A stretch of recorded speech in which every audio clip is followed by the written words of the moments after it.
Hi, I am doctor स्वस्ति and आज का हमारा टॉपिक है एचएमपी शंट। सो ये एचएमपी शंट के कुछ क्वेश्चन है जो नीट में आए हुए हैं, ये हम लास्ट में करेंगे जब मैं आपको ये टॉपिक समझा दूंगी, तो आप ये खुद ही इसके आंसर बताएंगे। तो आज का हमारा टॉपिक है हेक्सोन मोनोफॉस्फेट शंट एचएमपी पाथवे। इसको हम और क्या बोलते हैं, पेंटोस फॉस्फेट पाथवे। तो इसका आप ऐसे स्क्रीनशॉट ले लीजिए।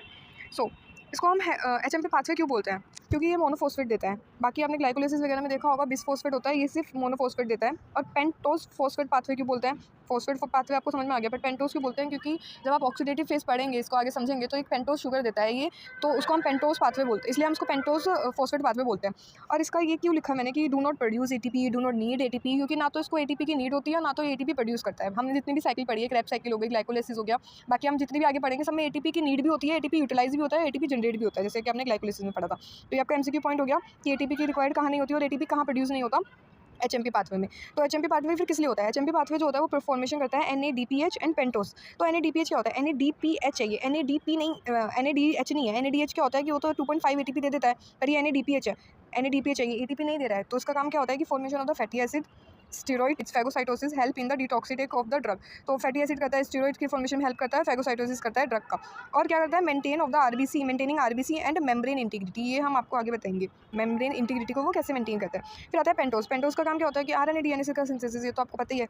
अब इसका ये जो होता है एचएमपी पाथवे जो होता है 2 स्टेप में होता है, पहला ऑक्सीडेटिव फेज, दूसरा नॉन ऑक्सीडेटिव फेज। कौन से 2 स्टेप होते हैं, ऑक्सीडेटिव फेज होता है, नॉन ऑक्सीडेटिव फेज होता है। तो ऑक्सीडेटिव फेज कहाँ कहाँ होता है, ये आपका नीट में पूछा जाता है, इसलिए मैं हर उसमें बताती हूँ। और एचएमपी पाथवे कहाँ होता है, साइटोसोल में होता है। एचएमपी पाथवे ना साइटोसोल में होता है, ठीक है। एचएमपी पाथवे साइटोसोल में होता है। और ऑक्सीडेटिव फेज कहाँ होता है, liver, adipose tissue and erythrocyte. Liver में होता है, एरिथ्रोसाइट्स में होता है और एडिपोज टिश्यू में होता है। और नॉन ऑक्सीडेटिव फेज के उसमें होता है, all cell of the body में होता है। अच्छा, यहाँ पे मसल क्यों नहीं आया, मसल क्यों नहीं आया यहाँ पे, क्योंकि जब हम आगे पढ़ेंगे ना ग्लूकोज 6 फॉस्फेट जो ऑक्सीडेटिव फेज का पहला मॉलिक्यूल है जिससे हम स्टार्ट करते हैं साइकिल, वो एब्सेंट होता है मसल में। अगर मसल में वो एब्सेंट है तो फिर मसल में कैसे होगा ऑक्सीडेटिव फेज, इसलिए ये ऑक्सीडेटिव फेज जो होता है मसल में एब्सेंट होता है। तो ये मैंने आपको बता दिया एमसीक्यू के लिए। तो सबसे पहले हम पढ़ते हैं ऑक्सीडेटिव फेज। आपका इसका स्क्रीनशॉट ले लीजिए, oxidative phase of the HMP pathway. तो ऑक्सीडेटिव फेज क्या होता है और एचएमपी पाथवे ऐसा होता क्यों है, क्योंकि ये ऑल्टरनेटिव पाथवे है। ऑल्टरनेटिव पाथवे है किसका, ग्लूकोज का, कि वो आगे जाके वो बनाए एनएडीपीएच बनाए, क्योंकि ग्लाइकोलाइसिस से ना तो एटीपी, मतलब ग्लाइकोलाइसिस से तो एटीपी बन रहा है, बट बॉडी को क्या जरूरत है, एनएडीपीएच की भी जरूरत है।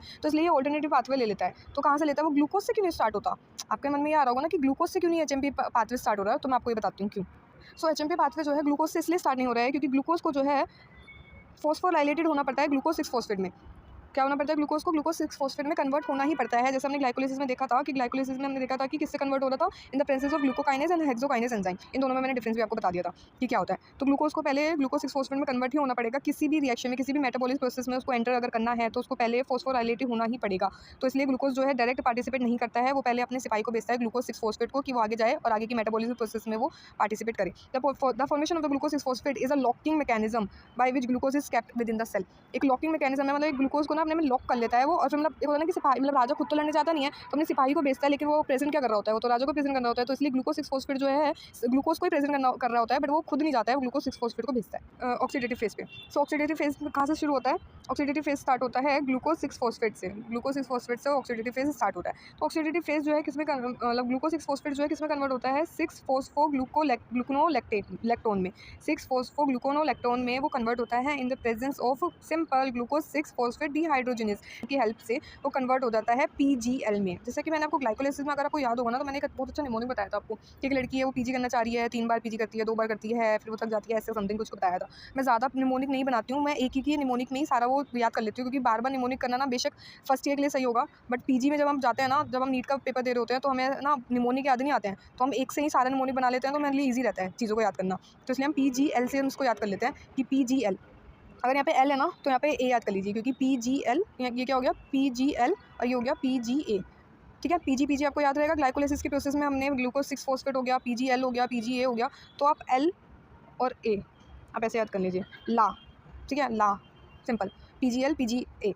तो ग्लूकोज 6 फॉस्फेट कन्वर्ट हो रहा है पीजीएल में, पीजीएल कन्वर्ट हो रहा है पीजीए में, एंड पीजीए कन्वर्ट हो रहा है राइबोलोज 5 फॉस्फेट में, जो कि एक आपका एनसीक्यू है। और क्या है, फर्स्ट पेंटोज। तो एचएमपी पाथवे में ऑक्सीडेटिव फेज में फर्स्ट पेंटोज क्या बनता है, राइबोज नहीं, राइबोलोज 5 फॉस्फेट। क्या बनता है, राइबोलोज 5 फॉस्फेट। तो हम एंजाइम देखते हैं, एंजाइम बहुत सिंपल है, sorry, dehydrogenase glucose 6 dehydrogenase 6 phosphogluconic acid 6 phosphogluconate dehydrogenase. Simple enzyme में आपको ज़्यादा कुछ याद करने की जरूरत नहीं है। हाँ, ये याद करना है आपको कि glucose 6 phosphate dehydrogenase G6PD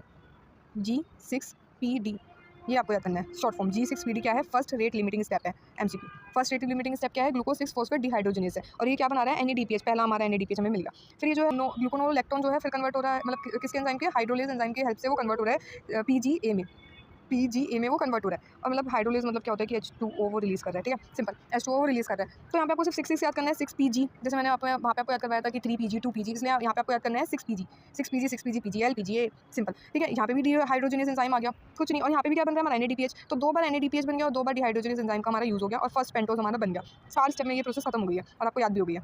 non oxidative phase क्या होता है? पहले आप स्क्रीनशॉट ले लीजिए। नॉन ऑक्सीडेटिव फेज होता है, उसके आगे की प्रोसेस होती है। वहाँ पे हमने क्या बनाया था? राइबोलेज 5 फॉस्फेट। अब राइबोलोज 5 फॉस्फेट जो है वो कन्वर्ट होता है राइबोलोज 5 फॉस्फेट।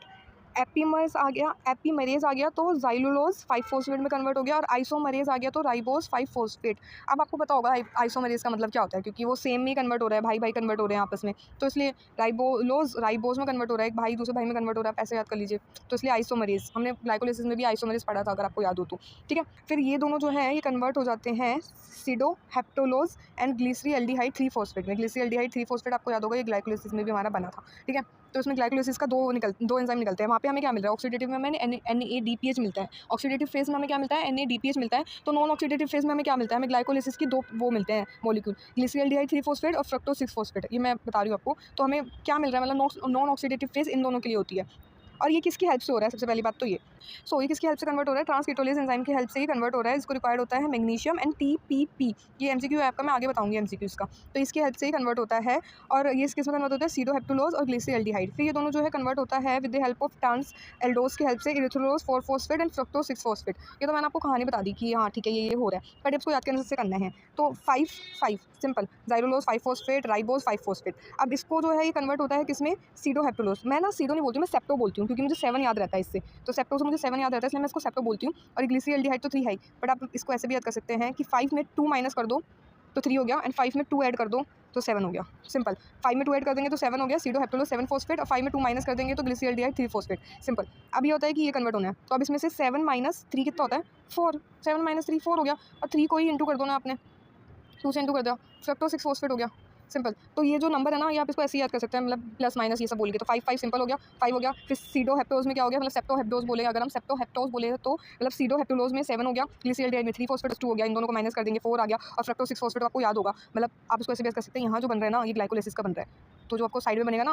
वो आप ये याद करिए, वो ग्लाइकोलाइसिस की प्रोसेस चलती है। अच्छा, अब ये TPP क्या लिखा है मैंने, ये आपको मैं आगे MCQ में बताऊंगी कि ये क्या होता है, बट आपको ऐसे याद कर लीजिए। अब ये भी कैसे याद रहेगा कि ट्रांस कीटोज है, ट्रांस एल्डोज है, तो कार्तिक आर्यन से हमें याद रहेगा KA, कीटोलेज एल्डोलेज KA, पहले क्या यूज़ हो रहा है? कीटोलेज। तो बस जैसे आपको ये याद रहा तो वैसे आपको KA याद करना है, हो गया आपका काम, योर जॉब इज डन। अब ये करता है इरेथ्रोलोज जो होता है, इरेथ्रोलोज 4 फॉस्फेट यहाँ जाता है, जाइलोलोज के पास वापस जाता है, क्योंकि ये तो ग्लाइकोलाइसिस में भाग जाएगा।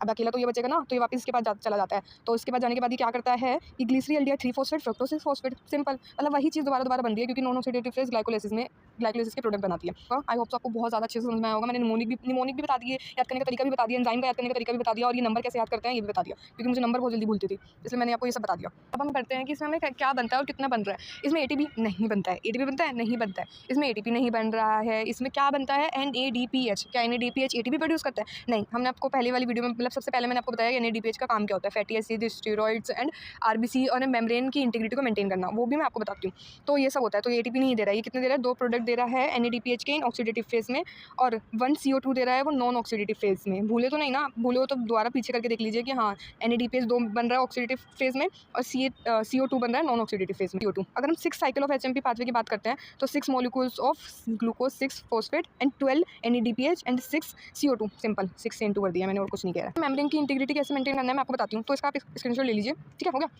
ठीक है, अब हम बताते हैं कि NADPH का मेम्ब्रेन की इंटीग्रिटी से क्या मतलब है। तो ये क्या है? RBC। तो RBC ना हमारी बहुत ज़्यादा सब्सेप्टेबल होती है बैक्टीरिया के लिए, बैक्टीरिया ने इसमें आने की बहुत ज़्यादा कोशिश करते हैं।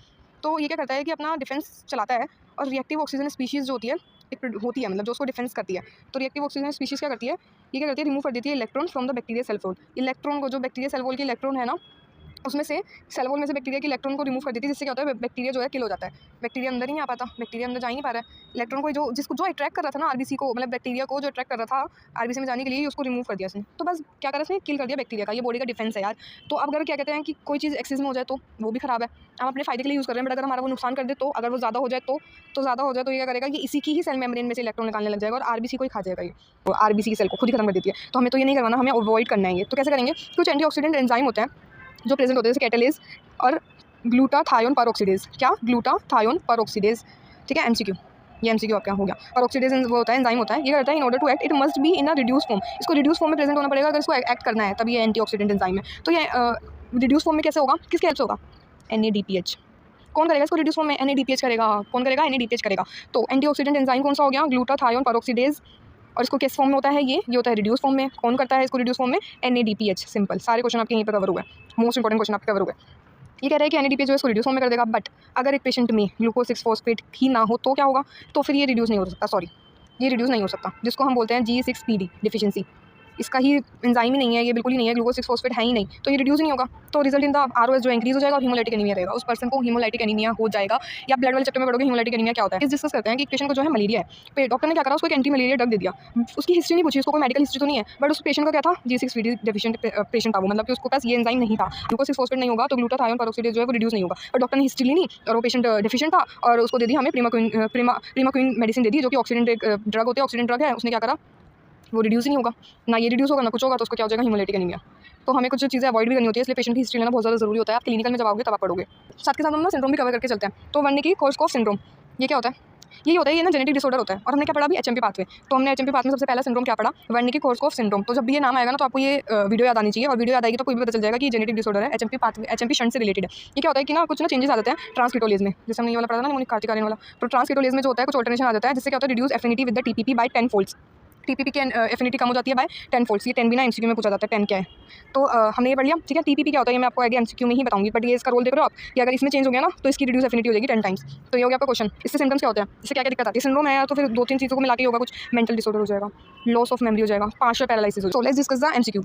तो आप मुझे ये बताइए कि मैं MCQ डिस्कस करूँ, MCQ के आंसर आपको साथ के साथ बताते जाऊँ, या फिर आप कमेंट में लिखेंगे और मैं साथ के साथ उससे सही बताते जाऊँ, या फिर मैं उसको डिस्कस करूँ? मतलब मुझे ये बता दीजिएगा कि आप दोनों में से आपको क्या सही लगता है, कि साथ के साथ डिस्कस करना, या फिर मैं आपको ऐसे MCQ दे रही हूँ, आप खुद कमेंट में बता दीजिएगा।